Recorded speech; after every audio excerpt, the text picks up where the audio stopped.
ఈక్వేషన్ని పాటించలేదని మీ సీఎంఓలో కానీ రీసెంట్గా ఇచ్చినటువంటి కార్పొరేషన్లో కానీ ఆ సామాజిక సమతుల్యత పాటించలేదనే విమర్శ ఉంది. ఆ సామాజిక సమతుల్యతని కంటిన్యూ చేస్తారా, ఎట్లా చేస్తారు? విమర్శ కోసం విమర్శ చేసే వాళ్ళ గురించి పెద్దగా మనం విశ్లేషించాల్సిన అవసరం లేదు.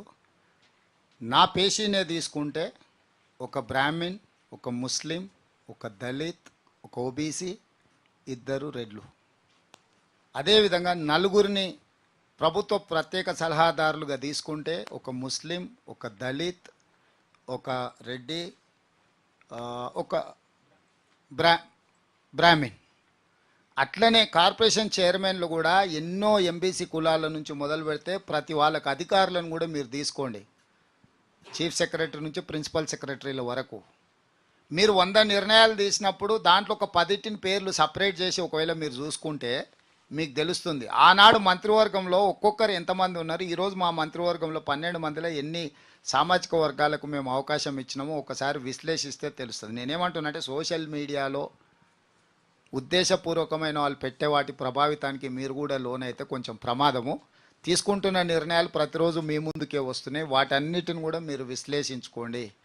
సామాజిక న్యాయమే కాంగ్రెస్ పార్టీ వేదిక. ఈ పార్టీ సామాజిక న్యాయానికి మారుపేరు. 4 ఎమ్మెల్సీలు ఇచ్చినాం మేము, ఒక వెలమ, ఒక బీసీ, ఒక ముస్లిం, ఒక రెడ్డి. ఇంతకంటే ప్రభుత్వం తీసుకున్న నిర్ణయాలలో ఉమ్మడి రాష్ట్రంలో కానీ లేకపోతే తెలంగాణ రాష్ట్రంలో కానీ ఎప్పుడైనా మీరు ఒకసారి విశ్లేషించండి. కాబట్టి సామాజిక న్యాయం అనేది కాంగ్రెస్ పార్టీ ప్రాథమిక ఆలోచన. ఎవరికి ఎలాంటి ఆలోచనలు శశబిషలు అక్కర్లేదు, సంపూర్ణంగా వాటిని అమలు చేస్తాము. నెక్స్ట్ రైట్ విప్స్ అదేవిధంగా విప్పులు వేసినాం 4, ఒక మాదిగ, ఒక మున్నూరు కాపు, ఒక కుర్మా యాదవ్, ఎస్టీ రామచంద్ర నాయక్, బెల్లయ్య, ఐలయ్య, అదేవిధంగా అడ్లూరి లక్ష్మణ్, ఆది శ్రీనివాస్. ఇందులో ఎవరైనా అప్పర్ కాస్ట్ వాళ్ళు ఉన్నరా? స్పీకర్ మీరు చూసిండ్రు కదా ఎవరున్నారో. సో మమ్మల్ని ఎవ్వరు వేలెత్తి చూపే పరిస్థితే ఉత్పన్నం కాదు. చాలా పకడ్బందీగా ప్రతి నిర్ణయంలో సామాజిక సమతుల్యతను పాటించే బాధ్యత కాంగ్రెస్ పార్టీ తీసుకుంటుంది. రాజ్యసభ కూడా 2 ఇస్తే ఒక కమ్మ, ఒక యాదవ్కి ఇచ్చినాము. కాబట్టి పనిగట్టుకొని ప్రభుత్వం మీద బురద జల్లాలి, వాళ్ళ దుర్దంతా మా దగ్గర తీర్చుకోవాలి మాతోని అని కొంతమంది అనుకుంటే వాళ్ళ పట్ల మనం జాలి పడతాం తప్ప మన నిర్ణయాలలో లోపం లేదు. రైట్. ముఖ్యమంత్రి గారు, సీఎం గారు ఇక్కడ గోపరాజు, న్యూస్ 360 నుంచి. మీరు ఇందాక అన్నారు కలుపు మొక్కల్ని ఏరేస్తాను, లేకపోతే మిగతా వాటిలన్నింటిని కూడా బయట పెడతామని. అయితే దీనికి సంబంధించి 100 రోజుల పాలనలో మీరు ఎంత బాగా చేశారో విశ్లేషణ చెప్పారు.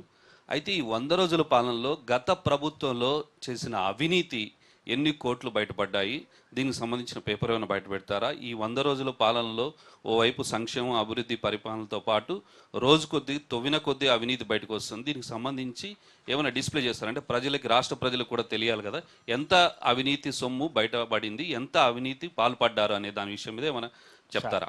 ఇప్పుడు 100 కోట్లని మీరు పరిమితి చేసి వాళ్ళని కాపాడే ప్రయత్నం చేసే పని చేయకండి. 1000 కోట్లకు పోయింది వాళ్ళ అవినీతి. దానికి సంబంధించి జ్యుడిషియల్ ఎంక్వైరీస్ ఆర్డర్ చేసినాం, విజిలెన్స్ అండ్ ఎన్ఫోర్స్మెంట్ ఆర్డర్ చేసినాం, ఏసీబీ ఆర్డర్ చేసినాం. ఆ విచారణ సంస్థలు విచారణ చేసి పూర్తి నివేదికలు ఇచ్చినప్పుడే అది ఎన్ని 1000 కోట్లకు చేరింది అనేది ప్రకటిస్తాము. అక్రమాలకు పాల్పడ్డ వాళ్ళని ఎవరిని వదలలే, మీరు చూస్తూనే ఉన్నారు. ఇంతకుముందు ఏసీబీ అనేది ఎక్కడుందో మీకు కానీ తెలంగాణ ప్రజలకు కానీ తెలియదు.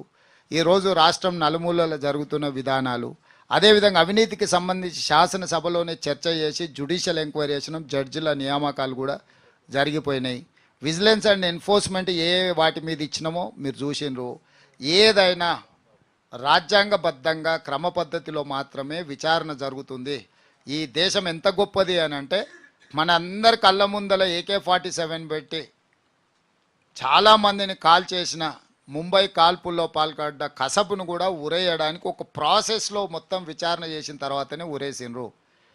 పక్క దేశం నుంచి మన సార్వభౌమాధికారం మీద దాడి చేసిన కసబ్ కూడా రాజ్యాంగబద్ధంగా విచారణ జరిగింది.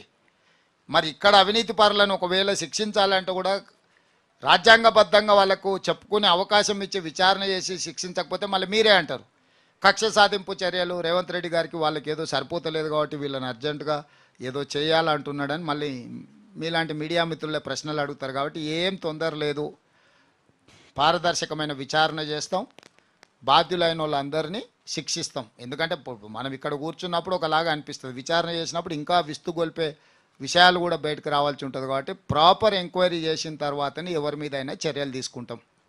Sir Rahul sir from wire. Sir మీరు అన్నారు ఈ 9 సంవత్సరాల్లో తెలంగాణలో ఒక